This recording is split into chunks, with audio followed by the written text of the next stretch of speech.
I'm meeting today with a 14-year-old high school freshman who is getting ready for his cross-country season. I am Gideon and I am 14 years old. I'm quite persistent with my running. I'd say I'm mid-tier, maybe. My best time was last year and I made a 7-minute mile. This year I started out with a 7:54. I'm hoping to improve and hoping to learn. As always, the first thing I'm going to do is analyze his technique to see if there's some changes, because that's always the best place to start.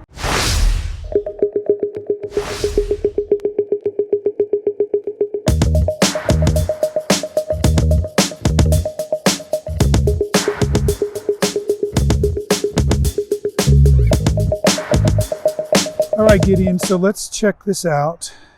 Okay, what do you notice? I'm running on my heels. Yeah, good.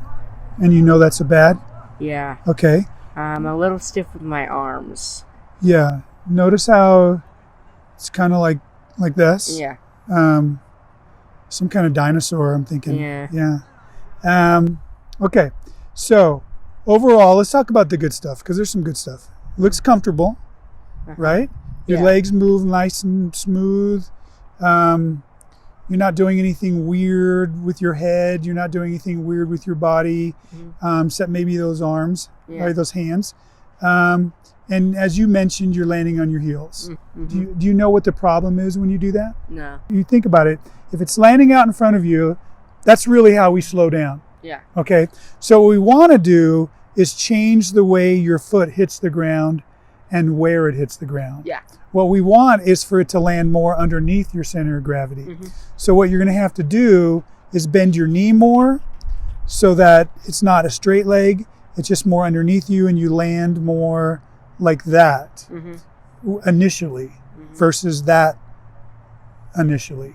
You got it? Yeah. Okay. The thing that we want to do is first learn how to strike the ground. Okay.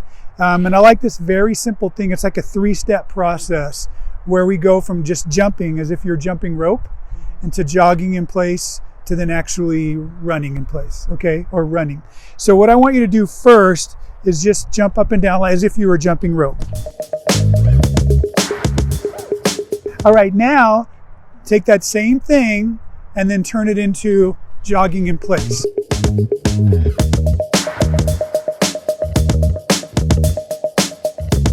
So we went from jumping in place to jogging in place. Now all we want to do is start moving forward. Start to fall forward, let gravity pull you, and then all you have to do is lift your heel, drop it underneath you. Lift your heel to your butt, drop it underneath you. Got it? Yeah. Look at how your right hand is moving, and then make your left hand do the same thing that your right hand is doing. Okay?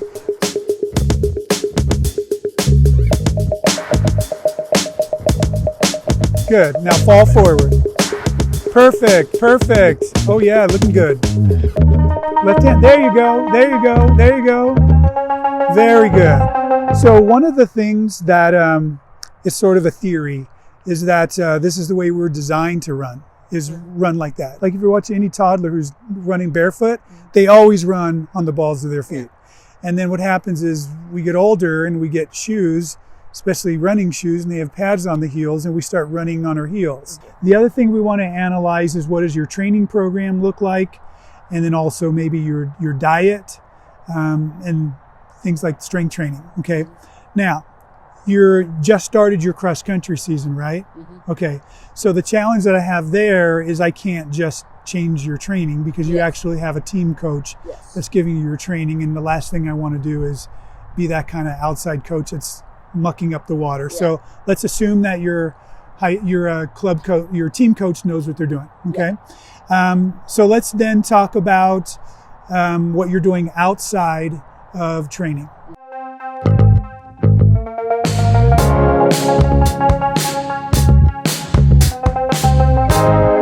All right then. So really then it's really simple. What we're going to do is see the techniques that I showed you today in changing your running and see how that improves you.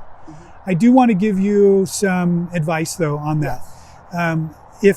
Because it's such a new way of running for you, just know that sometimes that's kind of a shock on your body and you're using muscles that you're not used to using, especially in your calf area, okay? because you've always landed on your heels, and now all of a sudden you're landing on the balls of your feet. These calf muscles are going to get really tired. So, and then what I wouldn't want to do, because I've seen this happen before, is a person does this, they're so excited about this new, better way of running that they just go into it 100%. And after their second or third workout, those muscles are inflamed, they're really tight and sore, and then they can't run for a few weeks. Okay, we don't want to do that. No. Okay, so what I would rather you do is to build into it slowly. Okay.